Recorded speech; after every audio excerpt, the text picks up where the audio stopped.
So I've never filmed a video like this, but I hope you enjoy it regardless. I asked people if they'd be interested in a sketchbook tour. Some people said yes and liked the picture, but now my Instagram has just disappeared and I don't know what happened. But I decided to upload it anyway since people seemed interested, even though they can't see this anymore since Instagram is gone.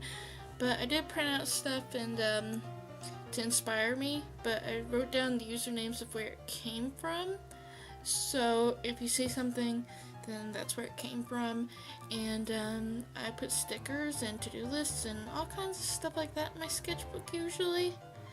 So sketchbooks are kind of personal for me because I write down a lot of things about how I'm feeling, and I get cards and stuff from my family. Like in this case, around this time it's in May, and I got a bunch of cards for graduation.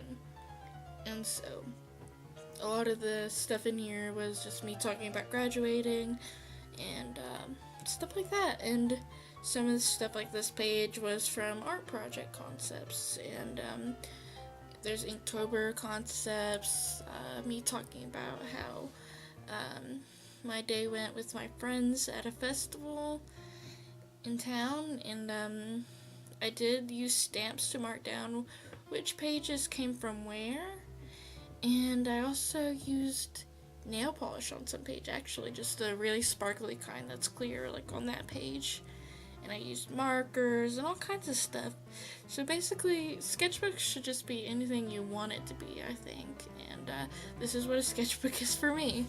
Another thing I'd like to mention I used was black Envia ink by Dollarami and some Speedball ink.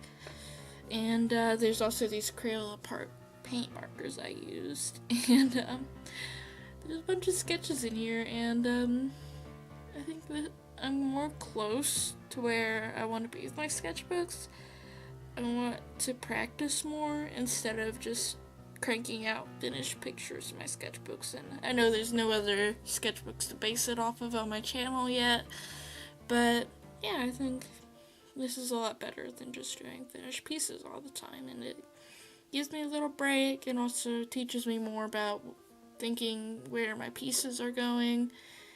And the problem I face most with this sketchbook, though, is that I'm not sure if I like it, and then I get to the very end and I'm like, oh no, I actually like this. And in this case, that's what happened to this sketchbook. And this sketchbook is a recollection sketchbook. I bought it from Michael's for just a couple of dollars, and it did have brown paper and some more white paper. Like, it had 3 sections in it, but I ended up just tearing it out, and I made a completely new sketchbook out of it. And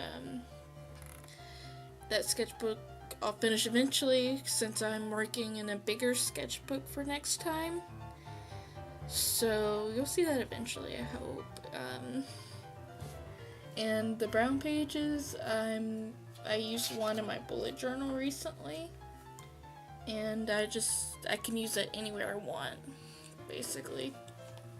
And that page right there that I showed you, the problem with that one was that I ran out of room, and it's okay, that's perfectly fine, just add some more paper. See, that's the paint marker I was talking about. And I'm sorry if this is jumping around and stuff. I'm very nervous since I haven't filmed one of these in months, so I hope you don't mind. And I also did these pages with ink, and because I used water and ink, it just kind of really wrinkled the pages, and I just had to staple them out more. And so this is me showing you the other section to add in it, and this is the other sketchbook I made out of some cardboard I painted on. And they both have ribbons on it, but the other one's ribbons came from like a corsage from prom and stuff, and this one's just regular peppermint ones. And I added clear nail polish to the edges of that one, so it's not as frayed as the other one. And just here's a preview of what I've worked in that sketchbook, and I hope you really enjoyed this video, even though I'm rambly and very nervous. So I'll see you next time. Goodbye.